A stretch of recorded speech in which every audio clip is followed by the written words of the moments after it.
পাশে মানুষের সাথে আমরা আছি এই বাংলাতে। আপনারা দেখছেন সংবাদ শিরোনাম।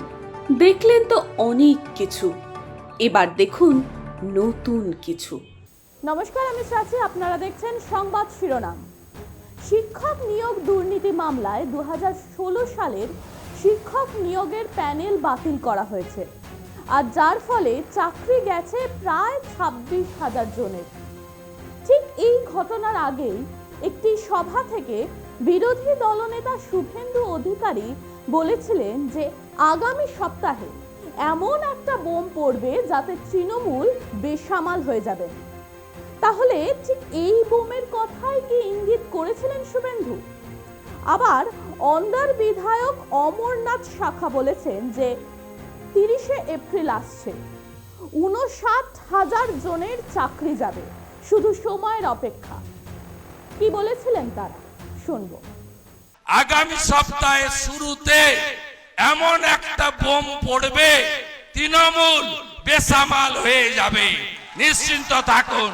আবার এই দেখুন 30 তারিখ আসছে, আরো 59,000 লোকের চাকরি যাবে, সময়ের অপেক্ষা। তাদের এই কথার পরিপ্রেক্ষিতেই তৃণমূলের হয়ে কুণাল ঘোষ কিছু মন্তব্য করেন। কি বলেছেন তিনি, শুনে নেব।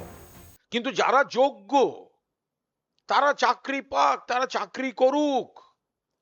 কিন্তু বিরোধী দলগুলি তারা চাইছিল এলোমেলো করে দেমা লুটে পুটে খাই, সমস্তটাকে নষ্ট করে দিতে হবে, সব চাকরি 12টা বাজিয়ে দিতে হবে। তার মধ্যে দাঁড়িয়ে তারা রাজনীতি করবে। শুভেন্দু বলল ধামাকা। কিসের ধামাকা? চাকরি চলে যাওয়ার ধামাকা। এতে উল্লাস। কতজন যোগ্য প্রার্থী পড়াচ্ছেন, কতজন যোগ্য প্রার্থী যারা ওয়েটিং লিস্টে রয়েছেন, প্যানেলে রয়েছেন, তাদের কর্মচ্যুত করা। যেখানে এসএসসি নির্দিষ্ট করে দিয়েছে যে বিতর্কিত বা প্রশ্নচিহ্ন আছে বা তদন্ত সাপেক্ষ চাকরি কাদের, তার মানে ধরে নিতে হবে বাকিদেরটা ডিসপিউট নেই।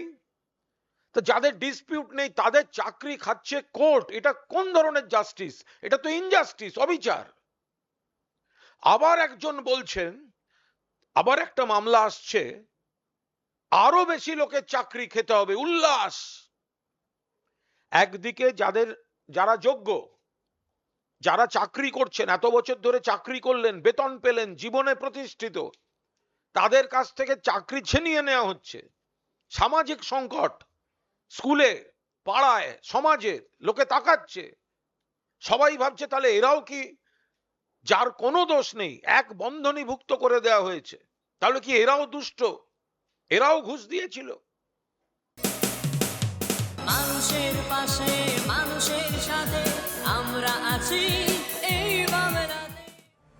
আপনারা দেখছেন সংবাদ শিরোনাম। দেখলেন তো অনেক কিছু, এবার দেখুন নতুন কিছু।